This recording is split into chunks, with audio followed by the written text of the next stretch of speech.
Hello everyone. हम पढ़ चुके थे प्रथम कोटि की अभिक्रिया, उसका वेग स्थिरांक सूत्र की व्युत्पत्ति कर चुके थे और आज का जो हमारा टॉपिक है वो है द्वितीय कोटि की अभिक्रिया क्या है। इसके लिए हमें वेग स्थिरांक सूत्र की व्युत्पत्ति करना है या फिर जो द्वितीय कोटि की अभिक्रिया के लिए वेग स्थिरांक सूत्र की व्युत्पत्ति कीजिए।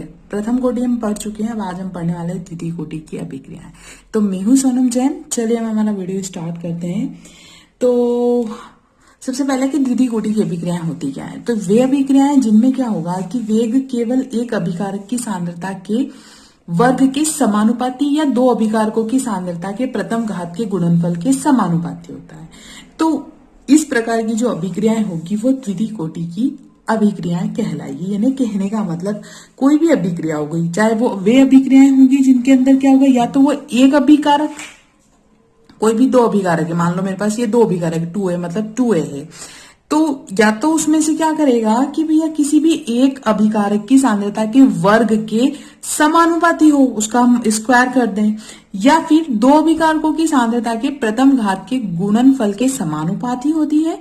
द्वितीय कोटि की अभिक्रियाएं कहलाती है। जैसे अपन इसको ऐसे समझ सकते हैं, 2a यानी कि 2a है, ये आपस में रिएक्ट करके B plus C plus dash dash बहुत सारे और भी कंपोनेंट बना सकते हैं, या फिर A plus B equals to क्या बनाएगा आपका C plus D dash dash और भी कंपोनेंट बन सकते हैं। तो अभिक्रिया की दर क्या कहलेगी, पहले तो दर किसके समानुपाती होगी, ए स्क्वायर के, जो हमने कहा क्या कहा कि भैया वे जिसके अंदर किसी भी अभिकारक की सांद्रता के वर्ग के समानुपाती, ये रहा सांद्रता उसके वर्ग के समानुपाती द्वितीय कोटि की अभिक्रिया, या फिर दर ए और बी दोनों अभिकारकों की सांद्रता के प्रथम घात के गुणनफल के समानुपाती होगी। अब वेग स्थिरांक सूत्र की व्युत्पत्ति करना, तो इसके लिए हम वेग स्थिरांक सूत्र की जब भी व्युत्पत्ति करते हैं तो दो प्रकार से हो सकती है द्वितीय कोटि अभिक्रियाओं के लिए। पहला प्रकार है वेग स्थिरांक समीकरण जब दो क्रियाकारकों की सांद्रताएं समान है। ध्यान से सुनना बात कि वेग स्थिरांक समीकरण जब दोनों क्रियाकारकों की सांद्रताएं क्या होती है, यहाँ पर समान होती है, तो हम इसको समझने के लिए एक अभिक्रिया के ऊपर विचार करते हैं। a plus B equals to क्या बनाता है, क्रियाफल। ये एक समीकरण है, इसको हम कॉन्सेंट्रेट करते हैं। मान लेते हैं हम कि दोनों अभिकारकों की प्रारंभिक सांद्रताएं क्या है, a मोल प्रति लीटर है, तथा t समय पर a माइनस एक्स मोल प्रति लीटर रह जाती है। जब वो क्रिया कर लेती है तो इस टाइम पर क्या हो जाएगी, a माइनस आपका x मोल प्रति लीटर रह जाएगी। तब क्या होगा कि भैया जो दर, तब हम क्या देखेंगे इसको, तब क्या होगा, हम क्या जानते हैं, तब आपका dx अपॉन dt समानुपाती किसके हो जाएगा, चूंकि हमने क्या लिया a माइनस एक्स। अब ये a माइनस एक्स क्यों दो बार आया, क्योंकि हम अभिक्रिया की कोटि क्या पढ़ रहे हैं, हमारे पास में क्या है, द्वितीय अभिक्रिया कोटि कर रहे हैं, हमने क्या कहा, वर्ग के जो क्या होगी यहाँ पे समानुपाती। या फिर हम इसको कैसे लिख सकते हैं, dx अपॉन dt बराबर समानुपाती का चिन्ह हटाते हैं तो क्या एक स्थिरांक आ जाता है k, और इन दोनों को हम कैसे लिख सकते हैं, a माइनस एक्स का स्क्वायर लिख सकते हैं। और k क्या है हमारे पास में, k एक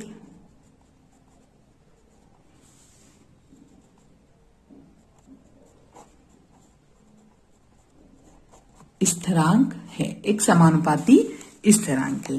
राइट गाइस, अब इस व्यंजक का समाकलन करने पर, अब हम इसका क्या करते हैं, यहाँ पर दोनों ओर इसका क्या कर देते हैं, यहाँ पर समाकलन करने पर। परंतु समाकलन करने से पहले एक और चीज यहाँ पर हम देखेंगे, इस राशि को इधर ले जाएंगे और इस राशि को इधर लेके आएंगे, तो क्या हो जाएगा, यहाँ पर इसको हम दे देते हैं समीकरण नंबर 1, इसको दे देते हैं हम समीकरण नंबर 2, और इसमें देखते हैं dx upon a minus x square बराबर k इंटू dt समीकरण नंबर 3। तो हम ऐसा बोल सकते हैं समीकरण 3 का समाकलन करने पर, तो समाकलन क्या होगा, dx a minus x square बराबर समाकलन का चिन्ह k dt। राइट गाइस, चलिए समाकलन करेंगे, तो समाकलन करने पर क्या प्राप्त होगा अपने को, जैसे हम इसका समाकलन कर देंगे तो समाकलन करने पर क्या हो जाएगा आपका 1 अपॉन a माइनस आपका x बराबर के टी प्लस सी। सी क्या है आपका, एक समाकलन स्थिरांक। राइट गाइस, सी एक समाकलन स्थिरांक है। तब क्या कर सकते हैं, जब t बराबर क्या हो जाएगा 0 और x बराबर क्या हो जाएगा यहाँ पर 0। राइट गाइस, जब तब t और x के मान समीकरण नंबर क्या करेंगे हम यहाँ पर जो आप यहाँ पर हम समीकरण क्या करेंगे, इसको भी दे देते 3 से, इसको समीकरण नंबर 4 दे देते, इसके मान समीकरण नंबर 4 में रखने पर। ठीक है, जैसे अपन इसको समीकरण 4 में रखेंगे तो क्या हो जाएगा, देखेंगे a माइनस x की जगह क्या आ जाएगा 0 बराबर के t की जगह क्या आ जाएगा इंटू में 0 प्लस c। तब क्या बचेगा हमारे पास में आंसर, ऑब्वियसली 1 अपॉन आपका a इक्वल देन c। ठीक है, ये क्या हो गया हमारे पास में, क्या बचा 1 अपॉन a c, ये क्या हो गया c। तो यहां से सी का मान समीकरण नंबर कहाँ रखेंगे अपन 4 में रखने पर। 4 क्या कहती है 1 अपॉन a माइनस एक्स बराबर ये आपका के टी। ठीक, और प्लस में क्या आ जाएगा a बटे आपका 1 अपॉन a। अब क्या करेंगे, समीकरण को और इजी बनाने के लिए इस राशि को इधर डाइवर्ट कर इधर भेजेंगे तो क्या हो जाएगा 1 अपॉन a माइनस आपका x माइनस 1 बटे आपका a बराबर के टी। इसको और सॉल्व करेंगे यहाँ पर, जैसे हम इसको सॉल्व करते तो a माइनस एक्स और a, इससे ये कट जाएगा, यहाँ से ये कटा क्या बचा है। फिर इसको देखेंगे हम यहाँ पर माइनस a से कैंसिल क्या बचेगा a माइनस एक्स बराबर के और टी। राइट गाइस, समझ में आ रहा है। अब क्या हो जाएगा, कहां से क्या कैंसिल हो जाएगा, ये आपका प्लस का ये माइनस का, इस ए से ये ए कैंसिल हो गया। अब क्या बचा हमारे पास में,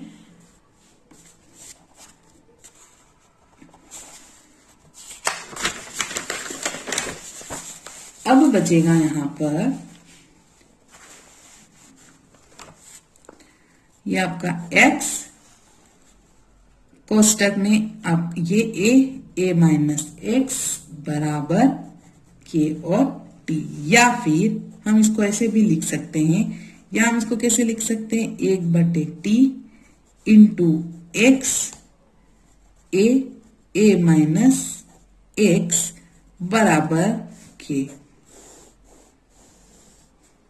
इसको हम क्या दे सकते हैं यहाँ पर, नेक्स्ट समीकरण नंबर 5। कितना दे सकते हैं हम यहाँ पर, समीकरण नंबर 5। और इसी समीकरण को हम क्या बोलते हैं, द्वितीय कोटि की अभिक्रिया वेग का ये आपका समीकरण है। यदि इस अभिक्रिया के अंदर द्वितीय कोटि की अभिक्रिया है तो समीकरण में t एवं x को अपन क्या करेंगे, यहाँ पर प्रायोगिक मान रखने पर t का मान जो होगा, इन सभी का अगर हम प्रायोगिक मान रख देते तो t का मान क्या होता है, हमेशा ही स्थिर प्राप्त होता है। अब k की इकाई, चलिए के की इकाई निकाल लेते हैं। जैसे अपन ने प्रथम कोटि की अभिक्रिया की इकाई निकाली थी, ठीक इसी प्रकार से हम क्या कर लेते हैं यहाँ पर के की इकाई। ठीक है, मात्रक में निकालनी है अपने को। ठीक, तो अपन क्या जानते हैं, के बराबर, यहां से चल रहे हैं हम, के बराबर ये एक, टी क्या है अपने पास में, समय है। समय को कैसे काउंट करते हैं हम, सेकंड में। ठीक, और एक चीज क्या पर हमारे पास में प्रेजेंट है a, और a माइनस एक्स, तो ये क्या है, इसकी सांद्रता है, किसमें होती है, मोल लीटर। तो ये अपना mole litre inverse into second into mole litre inverse mole litre inverse.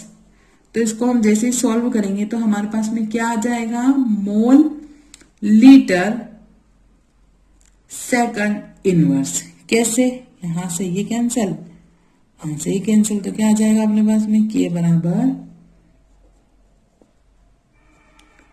Litre mole inverse और सेकंड इनवर्स। ये क्या हो जाएगा हमें यहाँ पर प्राप्त हो जाएगा। वो तो हो गया आपका पॉइंट नंबर 1, जब दोनों ही क्रियाकारक समान हो। अगर अब द्वितीय कोटि की अभिक्रिया के लिए वेग स्थिरांक सूत्र की व्युत्पत्ति, जबकि दोनों अभिकारकों की प्रारंभिक सांद्रताएं कैसी हो, यहाँ पर असमान हो। पहले कैसी थी, समान। तब मान लेते हैं हम कि कोई एक द्वितीय कोटि की अभिक्रिया है, वो क्या है आपकी A+B, और वो आपस में क्रिया करके उत्पाद बनाती है।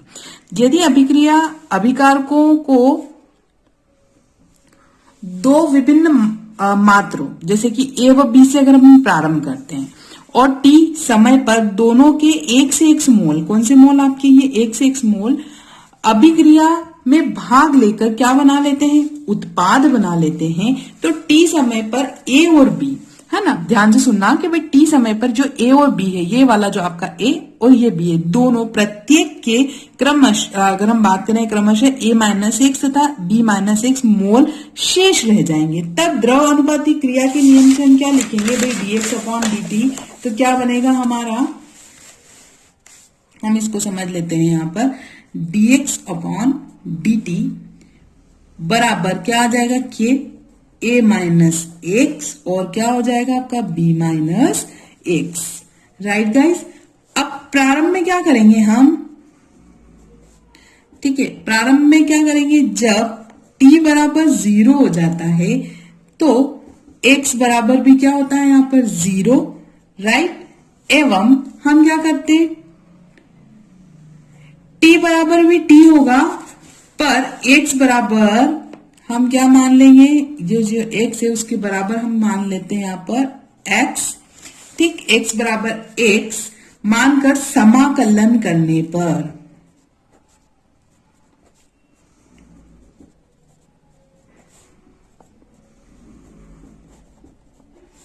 राइट गाइस, जैसे हम इसका समाकलन करेंगे तो क्या हो जाएगा, ये आपका k बराबर 1/t A-b ln ये b A माइनस आपका x अपॉन A कोष्टक में B-x। अब आप बोलेंगे डायरेक्ट, ये चीज डायरेक्ट मैंने आपको डायरेक्ट बता दी है, और उसका कारण ये क्योंकि जब भी द्वितीय कोटि की अभिक्रिया पूछे और वेग स्थिरांक समीकरण पूछे तो नॉर्मल जो मैंने आपको पहले बताया है वो ही लिखना है। हाँ, अगर कोई स्पेशल पूछ ले भी दोनों अभिकारकों की सांद्रता अगर अलग अलग है तभी आपको ये लिखना है, बाकी आपको सिर्फ पहला वाला पॉइंट ही करना है जो हम पहले वीडियो में डिस्कस कर चुके हैं। ये तो सिर्फ एक समझने के लिए हमारे कोर्स में दिया हुआ, तो मैंने आप लोगों को ये भी बता दिया है ताकि आपको आसानी हो पढ़ने में और चीजें समझ में, आपका कॉन्सेप्ट क्लियर हो। तो k बराबर क्या हो जाएगा, इसको सॉल्व करेंगे 2.303 अपॉन क्या आ जाएगा, ये रहा t A-b आपका ये log tan, यानी log ln को tan में कन्वर्ट करते हैं, b A-x अपॉन क्या बचेगा A-b-x। इसको पूरे कोष्टक में हम क्या कर देते हैं, यहाँ पर बंद कर देते हैं, और ये दो असमान जो आपके सांद्रता वाले होते हैं, यानी कि अगर हम बात करें उनकी सांद्रताएं जब असमान हो तभी होता है। यानी इस समीकरण 1 को भी हमने द्वितीय कोटि अभिक्रिया के लिए वेग समीकरण कहा है, और जिसमें A और B की भिन्न भिन्न सांद्रताएं ली गई हो, है ना। जब भिन्न भिन्न सांद्रताएं ली गई हो तब ये, और जब समान सांद्रताएं ली गई हो तब हमारे पास में व्यंजक उत्पन्न कौन सा होगा, ये वाला। तो क्लियर हुआ, हमने यहाँ पर द्वितीय कोटि की अभिक्रियाएं आज डिस्कस करी। द्वितीय कोटि की अभिक्रियाएं आपको आई होप अच्छे से समझ में आई होगी। वीडियो अगर अच्छा लगता है तो लाइक शेयर करना बिल्कुल भी ना भूलें, और चैनल सब्सक्राइब नहीं किया है तो प्लीज कर ले। और भी कोई भी क्वेश्चन है, कोई डाउट है नोट्स को लेकर, किसी भी बात को लिए, तो आप मुझे बिल्कुल जो व्हाट्सएप पे कांटेक्ट कर सकते हैं। Thank you guys watching for my video.